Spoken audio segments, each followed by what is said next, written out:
हे भगवान 7 लोग इस गाड़ी में जल गए। ये वही जले हैं जो जला जला के खाए थे ना, अब भगवान ने भूंजा उनको, काल भगवान ने। ऐसी गाड़ी में बैठे हैं, फिल्मी गाना चल रहे हैं, गाड़ी रफ्तार से है, आग लग गई, अब कोई आवाज सुन करके भी खोल नहीं सकता, गेट लॉक है क्योंकि वो तार जल गए, अब जल गए पूरे। एक्सीडेंट हुआ ना, घुसा ऐसे सरिया से, तड़प रहे हैं, घंटों में तो निकाले गए, अस्पताल गए। ये क्या है? वो जीवों को तड़पाया है जो। मांडव्य ऋषि भगवान की ऐसे तपस्या कर रहे थे। तितली छोटी बच्चे में जैसे होता ना खिलवाड़, तो 8 वर्ष के थे तो तितली की गुदा में बबूल का कांटा डाल के छोड़ दिया था। तो ऐसे तपस्या कर रहे थे। एक राजा के यहां से चोरी करके, डकैती करके चोर लोग भागे और इन्हीं के आश्रम में घुस गए। अब इनको तो ध्यान नहीं था, ऐसे तपस्या कर रहे थे।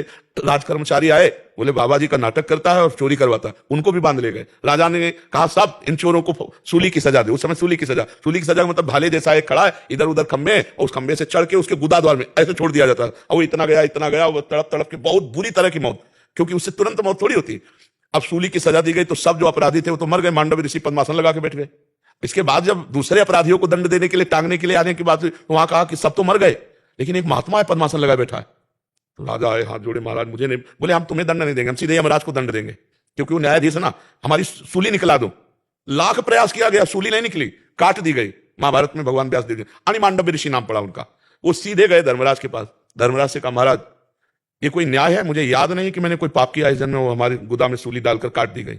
उनका नाराज मत होना, आपका ही कर्म है इसी जन्म का। 8 वर्ष की अवस्था में तितली की गुदा में कांटा डाल के बबूल का छोड़ दिया तो तुम्हारी गुदा में सूली कटवानी पड़ी। तो उन्होंने कहा ये तो गलत है, 8 वर्ष के बच्चे को क्या ज्ञान। तो मैं नियम रखता हूं कि 14 वर्ष तक के बच्चे का अपराध नहीं माना जाएगा भागवतिक कानून में। और मैं तुम्हें साफ देता हूं कि तुमने गलत न्याय किया, इसलिए मनुष्य योनि 100 वर्ष तक की प्राप्त करो। तो सीधे धर्मराज विदुर जी के रूप में आए थे, वही धर्मराज है। तो सोचो इतने बड़े महात्मा के द्वारा की गई गलती माफ नहीं हुई, है ना। तो ये जो बकरा बकरी, मुर्गा मुर्गी, ये तुम सृष्टि के विनाश का हेतु भगवान शंकर को है, पालन का हेतु हरि को है, और रचने का हेतु ब्रह्मा को है। अपने आचरण से चलो यार, नहीं तो नरक बना हुआ है, ऐसी ऐसी समस्याएं बनी हुई हैं कि सब दुख भोगने को मिल जाते हैं, सब दुख भोगने को मिल जाते हैं, कीड़ा पड़ते हैं फिर शरीर में। ऐसा पशु बना दिया जाएगा जहां मनुष्य ना पहुंचने पावे, और कीड़ा पड़ गए, सड़ रहा है, कितने दिनों में तड़प के मारे, ये नरक है सब। इसलिए ऐसे लोगों की बातों पर ध्यान न दो जो ये कहते हैं कि हम संहार के लिए बने हैं। ऐसा नहीं, डिपार्टमेंट नहीं बनाया गया संहार का, हाँ वो भगवान शंकर के पास है। आप अच्छे आचरणों से चलो, और जो ऐसी बातें करते हैं उनको अनसुनी कर दो। ये सब पागल लोग हैं, माया के वशीभूत होकर ये बोल रहे हैं। भला अपने चुटकी काट के देखो है, और दूसरे के शरीर को आप देखो, चींटी को पीछे अंगुली लगाओ ऐसे देखो, भागती है ना, वो बचना चाहती है। सबको अपने प्राण पे है यार, ऐसा नहीं कर, मतलब बुद्धि भ्रष्ट है तो कुछ भी कर लो, बुद्धि भ्रष्ट है तो फिर क्या है। नहीं, पवित्र बुद्धि ऐसा कभी निर्णय नहीं करेगी कि किसी जीव को कष्ट दिया जाए, नहीं ऐसा। और सब जीव ऐसा थोड़ी बढ़ोतरी हो जाती, अरे भगवान समेटते जाते हैं सबको। जब विनाश की उनकी लीला होती है, देखो कोरोना चला था ना, पूरे विश्व में लाखों हमारे 2 लाख हुआ यह है विलास का कार्यक्रम।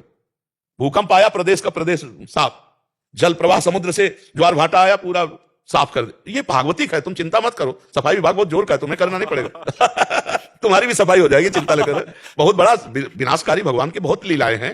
देखो अब जरा सी बात छिड़ गई तो आजकल गोलियों वाला तो है नहीं, मिसाइल वाला है, पूरा नगर का नगर विध्वंस हो जाता है, नहीं हो जाता। ऐसे ऐसे अस्त्र हैं कि पूरे देश के देश को उड़ा दे। तो भैया विनाश विभाग है, जब विनाश विभाग चलेगा तो अपने आप विनाश करता चला जाए। आप धर्म से चलो, आप जीवों पर दया करो, आप अच्छे पदार्थ पाओ। किसी का मांस, या कैसे गंदे लोग हैं जो दूसरे का मांस खाने में अपने को मतलब सुख समझते हैं, बात सुन के उल्टी हो जाए यार।